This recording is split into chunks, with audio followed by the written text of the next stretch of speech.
I'm driving to Sunshine, which is about 12 kilometres west of Melbourne's CBD.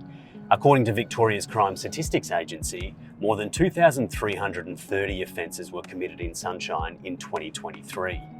For a suburb with less than 10,000 residents, Sunshine has the third highest rate of crime behind the CBD and St Albans. Sunshine's history is marred with crime, violence and drug problems, and the media love to stick the boot in whenever there's an issue.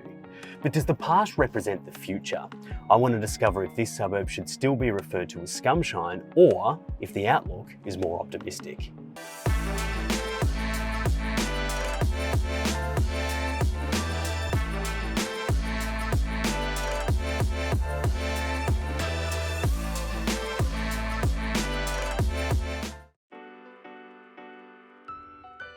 Sunshine, along with Footscray and Springvale, are the heartland of Vietnamese migration in Melbourne. So when in Hampshire Road, you can fuck the $22 artisan meatball sub. Don't look for Instagrammable cafes. Don't search for trendy eats on Broadsheet. Just get a banh mi.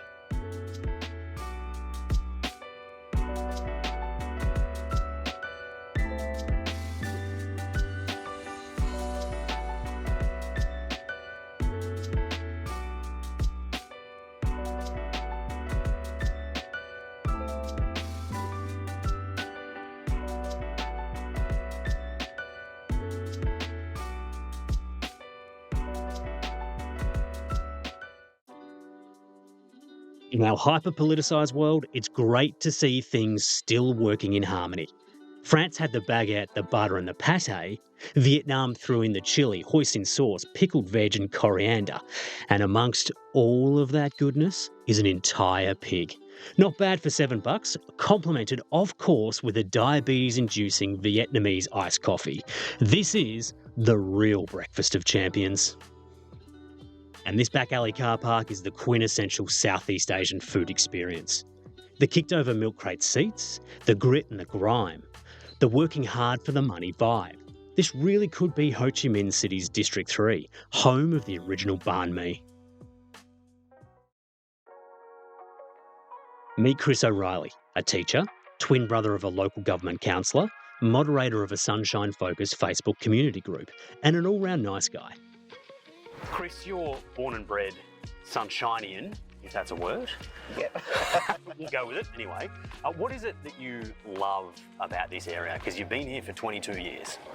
I think it's the people. There's a real sense of community in Sunshine, and no matter where you go in Sunshine, there's always that community spirit. Whenever it's the hard times, good times, the people stick together. Can you give me an example of that community spirit, where you've seen it play out? So recently there was a fire in the local area, and on a local community group that I managed, there was all these messages of support for the businesses that were affected. Just saying, if there's anything we can do to help, we're here. You've been with us for so long and you're such an important part of the community. Knowing that people see these establishments as part of their family, part of their community, it was really touching to see that people felt so closely. These businesses are known by first name basis. Let's talk about that community that you've built online. So that's 3020 Exchange, which is obviously 3020 is the postcode for Sunshine. Exchange, yep. 9,000 members, that's very, very impressive. Why did you and your twin brother decide that you needed to start that group? What opportunity did you see? Yeah, so this was started during COVID, and an existing group, the administrators, they had enough. I think they were moving out of the area possibly, and all these people that were commenting, they were saying, well, you've been here for so long, we've really seen the change that you've made and we've really loved what you've been doing, and people are saying, where else can we go? And then my brother was speaking and I said, well, Thomas, we can actually continue this on. We actually posted a message there and said, we're going to continue a group similar like this, and feel free to keep on posting. Stay or go. And most of them have stayed, I'd imagine. Finally, I found some aggressive, scary beasts that dominate these mean streets. I'm intimidated and a little weirded out. Inspired by the topiary at Royal Palace in Bangkok, Ik Chu has spent 2 decades growing his garden into a suburban wonderland. Dinosaurs, an elephant, wild cats, even mannequins. This place has more attractions than Luna Park. Ick is a local celebrity and he loves showing off what he's created, including his final resting place. At the back here, I have a little door. Can open and shut and can lock. Yeah, right. We use one day. Yeah, what do you got in there? Can you guess? What's in there? Yeah. In the future. Money? No. Diamonds? The ashes. The what? Ashes. After we die. Oh, right. Ashes. Okay. Well, let's hope you don't die anytime soon. Ah! With a padlock and a chain. It's like Tiger Temple. Asian restaurants and grocery stores dominate the main drag, but be brave and venture down some side streets. Beyond laneways where drug deals probably used to happen is a culinary smorgasbord. Freshly roasted coffee paired with popcorn? Yeah, I'm up for trying Ethiopian. Sour, springy bread called injera with spicy succulent meat piled on top. No forks on this table, it's a more authentic style of eating.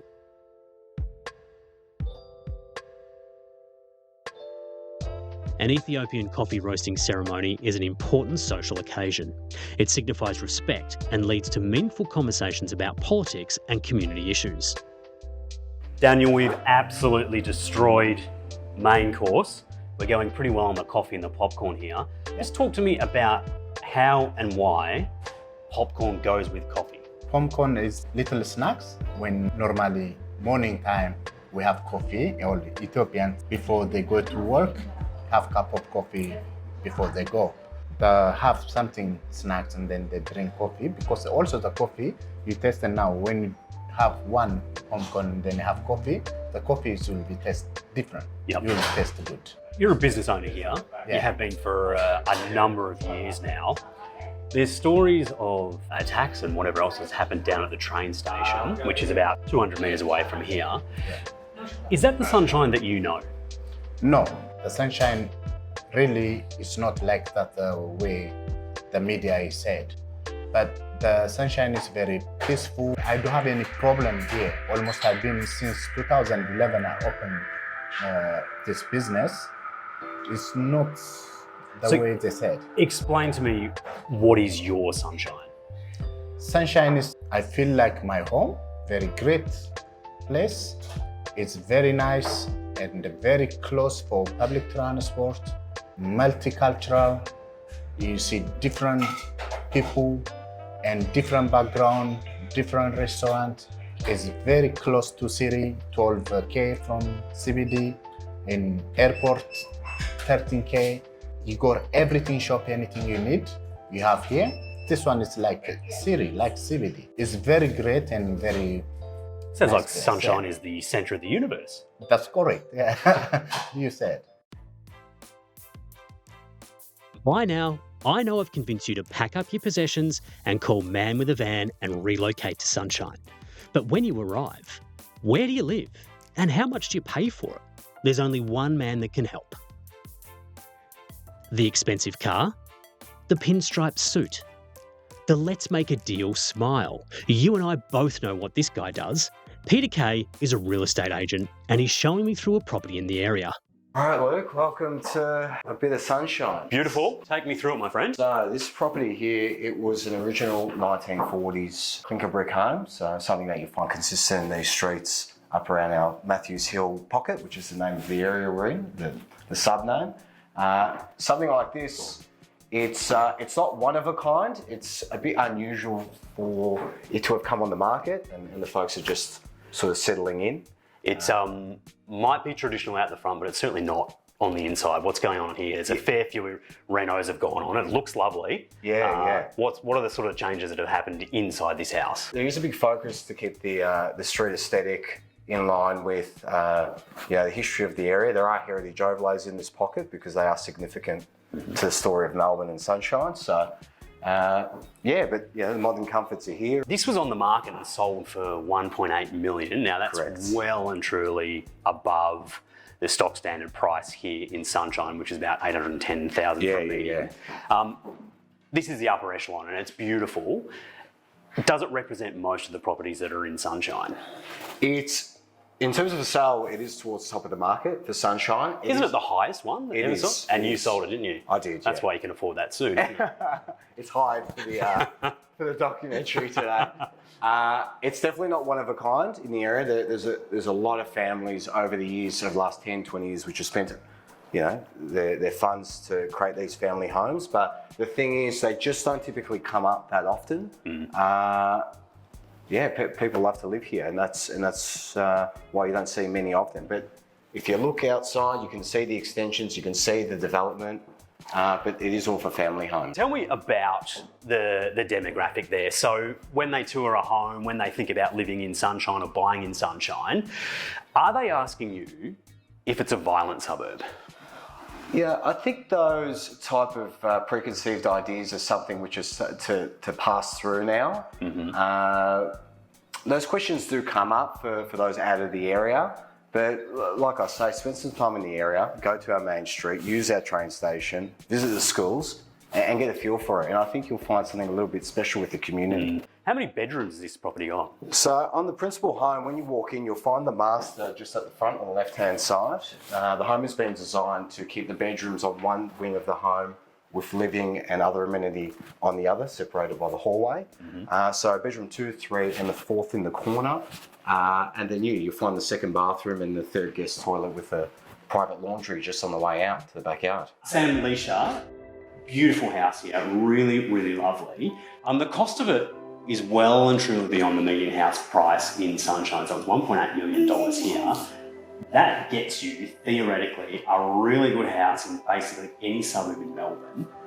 Why Sunshine for you guys? I say to my mum when I call her, I love it. It feels like reality. You know, 4 or 5 days a week we're in an office in really beautiful environments. Everything kind of feels pitch perfect in a corporate Melbourne. And then we come here and I just feel so like I'm in reality. You walk the streets, there's a lot of colour, there's noise, there's children running around, there's so much great Vietnamese food. What is the Sunshine community to you two? It's an interesting question because Sunshine is so diverse. It really does depend on where you live. And where we've lived previously, we did have some great neighbours, but we've also had some bad neighbours, and that's true in any suburb. But this particular community is so passionate about Sunshine. We've had neighbours here that lived here at least 30 years. Yeah, the And whole they're life. very protective of, you know, the good parts of Sunshine. It's in a fantastic strategic location to attract, again, people that wouldn't normally consider Sunshine, and over that will change. Just look at what happened in Footscray in the last 10 years. It's gentrified, and Sunshine will continue to do that. And in some ways, I think Sunshine's better. It's got a better transport link to other places, closer to the airport. It's still less than 15 kilometres to the city, and it's still got that ability to grow.